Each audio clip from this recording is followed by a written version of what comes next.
हम लोग जो है हाइड्रोजन चैप्टर जो है पढ़ रहे थे। ठीक है, चैप्टर नंबर 9 है और ये भाग कितना है? भाग 4 है। ठीक है, क्लास 11th क्लास। तो हाइड्रोजन के बारे में हम लोग पढ़ रहे थे। आज क्या पढ़ेंगे? देखिए, आज हम लोग पढ़ने वाले हैं, यहाँ पर लिखा हुआ है क्लास 11th यूनिट 9 वीडियो 4 है। ठीक है, देखिए आज सीखेंगे हम लोग H2 के भौतिक गुण। दूसरा क्या है? H2 के रासायनिक गुण। तीसरा क्या है? H2 के उपयोग। आज ये तीनों टॉपिक पर हम लोग चर्चा करेंगे। ठीक है,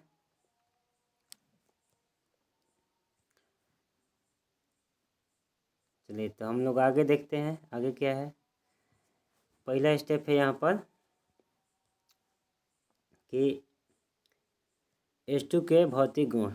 ठीक है, क्या करा है यहाँ पर? पहला कि रंगहीन, गंधहीन व स्वादहीन गैस है। ठीक है, हाइड्रोजन जो है इसका भौतिक गुण क्या है? पहला याद रखना है कि यह रंगहीन होता है, गंधहीन होता है और स्वादहीन होता है। दूसरा क्या है? यह ज्वलनशील होता है। और तीसरा क्या है? सबसे हल्की गैस है। ध्यान रखिएगा, ये क्या है? सबसे हल्की गैस है। चौथा है जल में कम घुलनशील होता है। क्या होता है यह? जल में कम घुलनशील होता है। क्यों होता है? अध्रुवीय होने के कारण। क्यों होता है? तो यह अध्रुवीय होने के कारण। ध्यान रखिएगा। पांचवा जो है लिटमस के प्रति यह उदासीन होता है। लिटमस क्या करता है? लिटमस क्या करता है? देखिए, हाइड्रोजन क्या करता है कि न तो हाइड्रोजन गैस लाल लिटमस को नीला करता है और न ही नीले लिटमस को लाल करता है। ठीक है, लिटमस क्या होता है? लिटमस वह पदार्थ होता है जिसे किसी भी पदार्थ की अम्लीय या क्षारीय जो होता है प्रकृति का चेक करता है। लिटमस किसी पदार्थ की अम्लीय और क्षारीय को क्या करता है? चेक करता है। यहाँ पर दिया रहा है कि हाइड्रोजन जो है उदासीन है। मतलब हाइड्रोजन न तो लाल लिटमस को नीला करेगा न नीला लिटमस को लाल करेगा। इसका मतलब हाइड्रोजन क्या है? उदासीन है। ध्यान रखिएगा, लिटमस क्या है? उदासीन है। यहाँ पर एक बात ध्यान रखिएगा कि पीटी व पीडी, ठीक है, कि सतह पर यह अधिशोषित होती है। ठीक है, और इस क्रिया को हम लोग क्या कहते हैं? अधिधारण कहेंगे। अधिशोषण का मतलब होता है, एक देखिए अवशोषण होता है, एक अधिशोषण होता है। अधिशोषण का मतलब इसकी सतह पर चिपक जाना।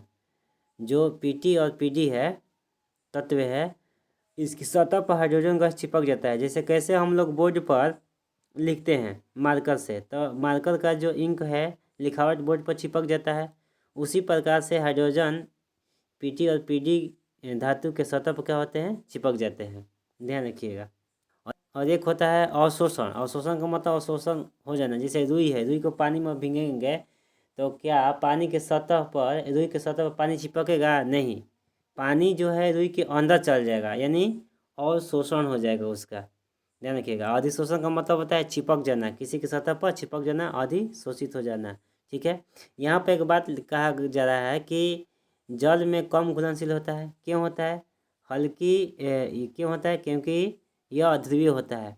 अध्रुवीय के कैसा होता है? देखिए, अध्रुवीय का मतलब हम लोग को अभी पढ़ना है चैप्टर 4 में जो पढ़ रहे हैं केमिस्ट्री में, उसी में हम लोग को पढ़ना है। ठीक है, देखिए यहाँ पर थोड़ा सा समझाने का हम प्रयास कर रहे हैं, समझिएगा। देखिए यहाँ पर जो है हाइड्रोजन जो है, हाइड्रोजन के बीच में एकक इलेक्ट्रॉन होता है। तो दोनों के बीच में जो कंपाउंड बनता है तो यह सहसंयोजक बंध होता है। तो इसके ठीक बीचों बीच में यह जो होता है कंपाउंड जो है, इलेक्ट्रॉन जो होता है ठीक बीचों बीच रहता है। ध्यान रखिएगा, क्या रहता है? बीचों बीच इसका इलेक्ट्रॉन रहता है। न इसके ओर खिंचाएगा न इसके ओर खिंचाएगा। क्यों? क्योंकि दोनों के इलेक्ट्रोनेगेटिविटी क्या है? इक्वल है।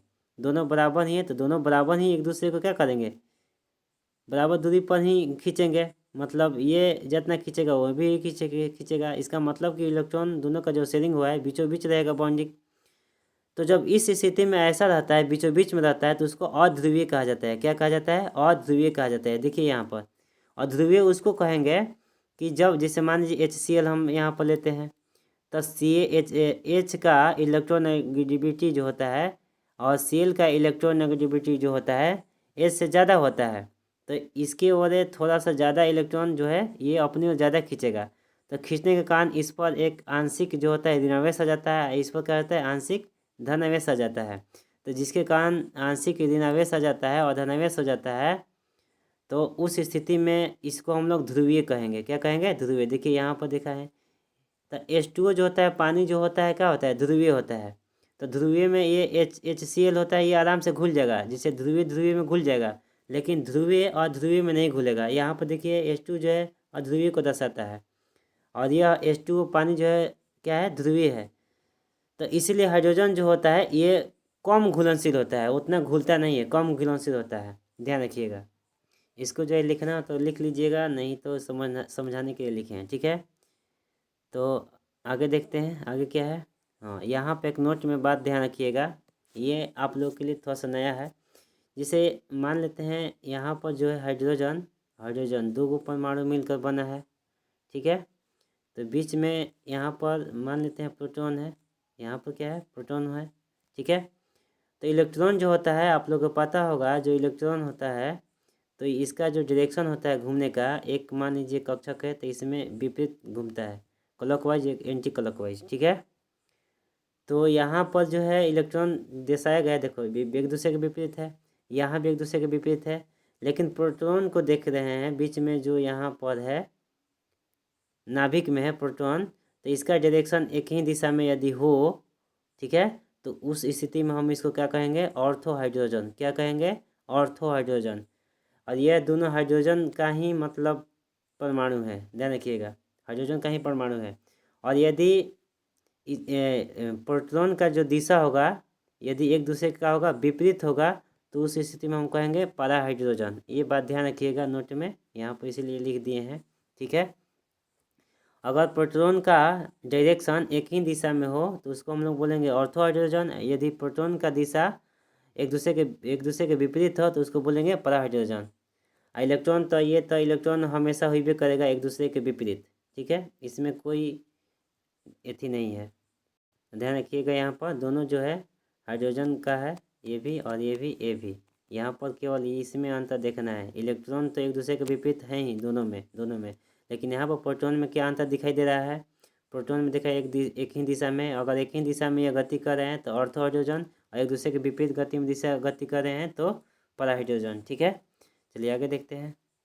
आगे हम लोग को यहाँ पर है, देखिए रासायनिक गुण, क्या यहाँ पर दिखाया रहा है? रासायनिक गुण। तो रासायनिक गुण क्या होता है? यहाँ पर देखिए लिखे हैं, पहला जो है O2 से क्रिया, क्या लिखा हुआ है? ऑक्सीजन से क्रिया। तो हाइड्रोजन जो होता है ऑक्सीजन से क्रिया करके क्या बना देता है? पानी, H2O बना देता है, और कुछ मात्रा में ऊष्मा जो होता है उत्सर्जित करता है, ध्यान रखिएगा। और ये नंबर जो लिखा जाता है ये संतुलित रखने के लिए लिखा जाता है। 4 भाग इधर हाइड्रोजन है तो इधर भी 4 भाग हाइड्रोजन है, ठीक है। 2 अणु है यहाँ पर ऑक्सीजन का, तो इधर भी 2 अणु है, 2, ठीक है। देखिए यहाँ पर दूसरा नंबर में है कि X2 से क्रिया, क्या यहाँ पर है? X2 मतलब हाइड्रोजन से क्रिया। X2 का यहाँ पर लिखेगा मतलब X2 मत समझिएगा, हाइड्रोजन समझिएगा।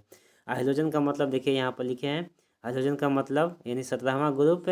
देखिए फूफा कल ब्रेड इमली आटा लाए, या इसको ऐसे भी याद रख सकते हैं फूल कली बाहर आई अटपटी।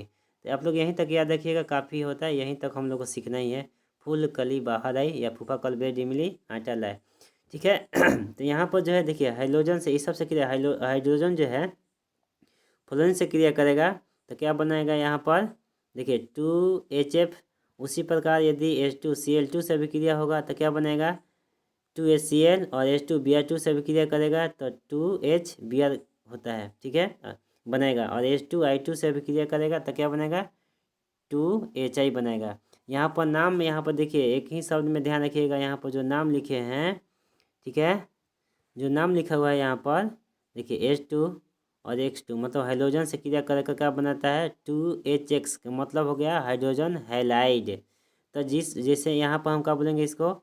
हाइड्रोजन, तो हाइड्रोजन फ्लोराइड बोलेंगे, F है तो इसको क्या बोलेंगे? फ्लोराइड, ठीक है। और यहाँ पर Cl है तो क्या बोलेंगे? Hydrogen chloride. और यहाँ पर HBr है तो इसको क्या बोलेंगे? Hydrogen bromide. और HI है तो इसको क्या बोलेंगे? Hydrogen iodide. ध्यान रखिएगा यहाँ पर हाइड्रोजन हैलाइड का मतलब हो गया यहाँ पर 17वें ग्रुप से, ठीक है। और यहाँ पर जो लिखा हुआ है कि जो हाइड्रोजन है, ध्यान रखिएगा, डार्क है, मतलब अंधेरे में भी ये क्रिया कर जाते हैं, तो सबसे ज़्यादा क्रियाशील होते हैं। और ये H2 जो Cl2 है, ये क्रिया सूर्य के प्रकाश में करेंगे, जिसको हम लोग H न्यू से दर्शाते हैं। ये क्या होता है, न्यू होता है, भी जैसे न्यू न्यू बताया गया है, ध्यान रखिएगा। क्या बोलते हैं इसको, न्यू बोला जाता है यहाँ पर, ठीक है, ध्यान रखिएगा। तो ये डार्क में भी क्या करेगा, H2F2 क्या करेगा, डार्क में भी यह क्रिया कर लेता है, तो सबसे ज़्यादा क्रियाशील होता है, ठीक है। और Cl जो है ये सूर्य के प्रकाश की उपस्थिति में जो है अभिक्रिया करता है और 2HCl बना लेता है, ठीक है। और यहाँ पर जो दिखाया हुआ है कि Br2 इसको गर्म करने पर 2HBr में परिवर्तित हो जाता है। यहाँ पर जो संख्या लिखा हुआ है, संख्या इसको संतुलित रखने के लिए लिखा जाता है। और H2I2 से अभिक्रिया करता है तो क्या बनाता है, 2HI हाइड्रोजन आयोडाइड।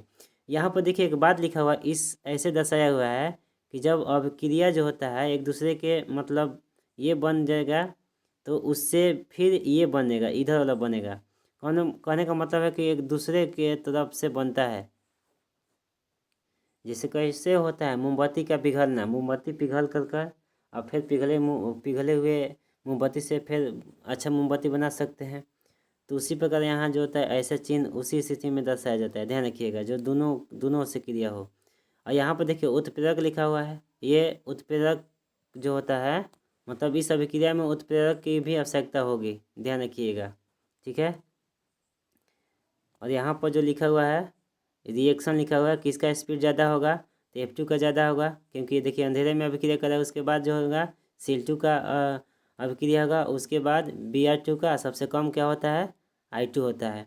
तो ध्यान रखिएगा कि दो कंडीशन में इस रूप में दर्शाया जाएगा, या तो ऐसे कब दर्शाया जाएगा, या तो सबसे धीमी जो है, धीमी गति से अभिक्रिया हो रहा हो तो ऐसे दर्शाएंगे, नहीं तो एक दूसरे में जो होता है परिवर्तित हो जाता है तो ऐसे दर्शाया जाता है, ठीक है, ध्यान रखिएगा। ज़्यादातर इसमें आपको अभी ध्यान रखना है कि यदि अभिक्रिया जो है धीमी गति से हो रहा है तो ही हम ऐसे दर्शाएंगे, आपको इस लेवल में ध्यान रखना है।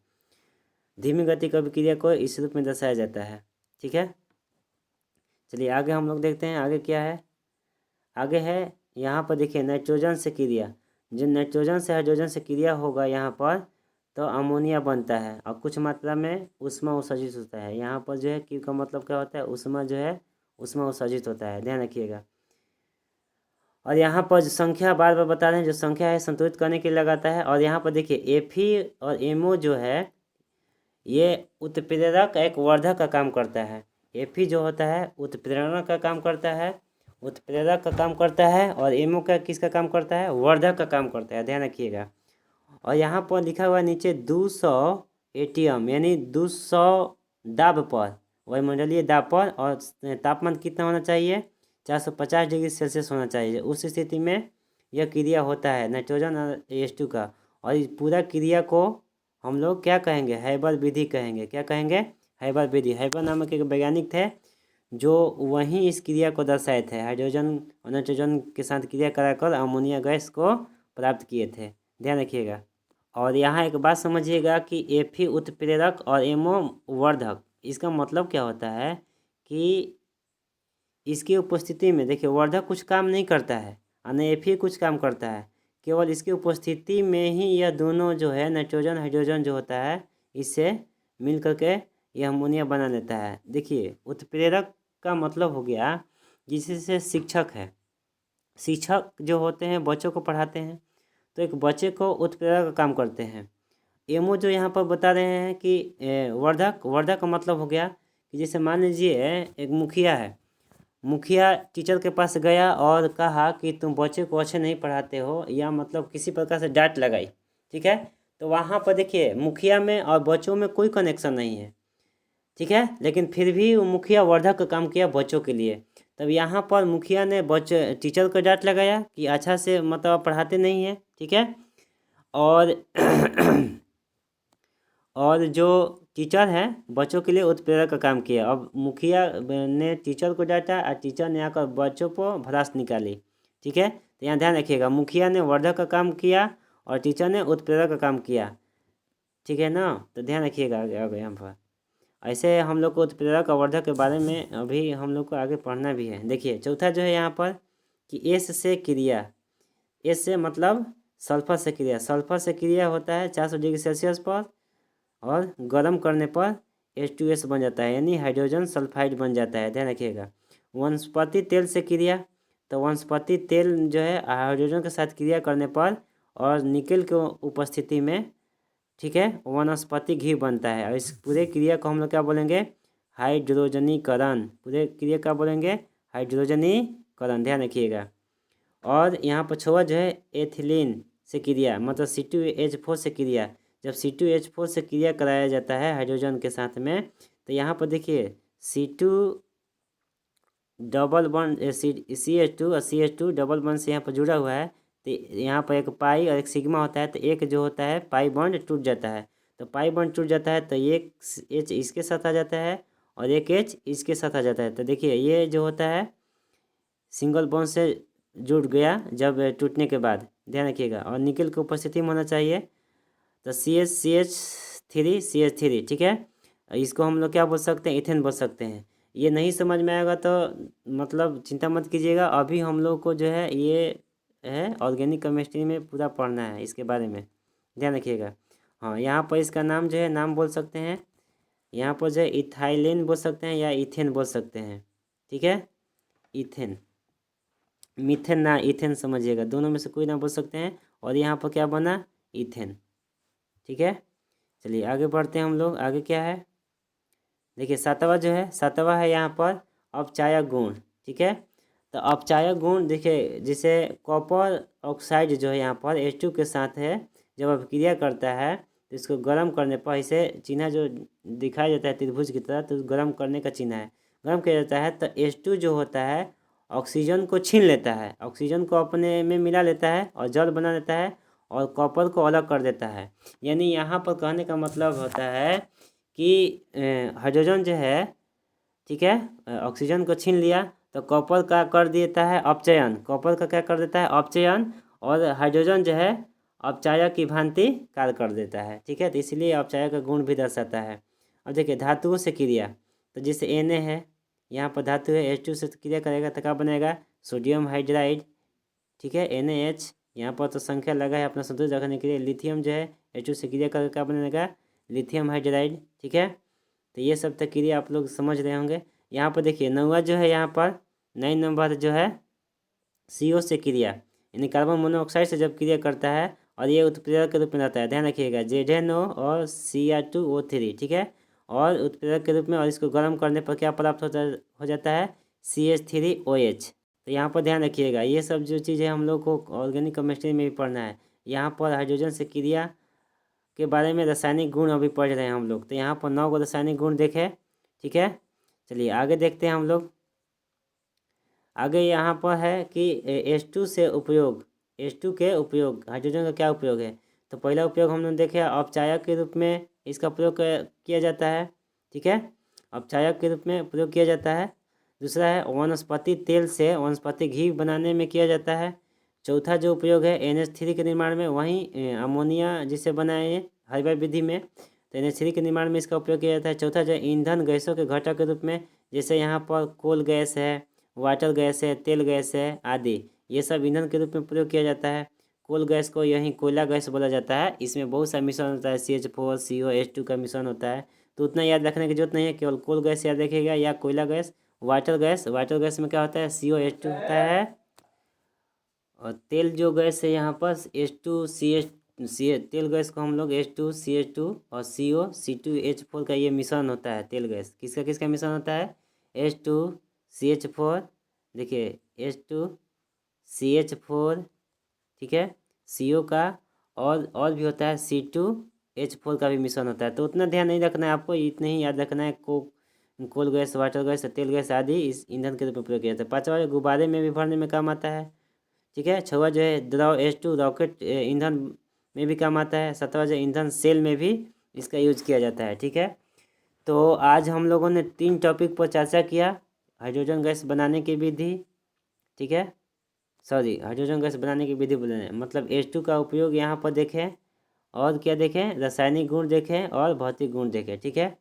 तो आज के लिए इतना ही। अब वीडियो नंबर 5 बन कराएगा, इसको अच्छा से नोट कर लीजिएगा और याद कर लीजिएगा, ठीक है। कोई इसमें भारी चीज़ नहीं है। जो भी विशेष आया है तो हम लोग को आगे जो है ऑर्गेनिक केमिस्ट्री में पढ़ना है और कुछ बातें अपचयन उपचयन के बारे में चैप्टर 8 में पढ़ना है, ठीक है। जय हिंद, जय राम, जय सिया राम।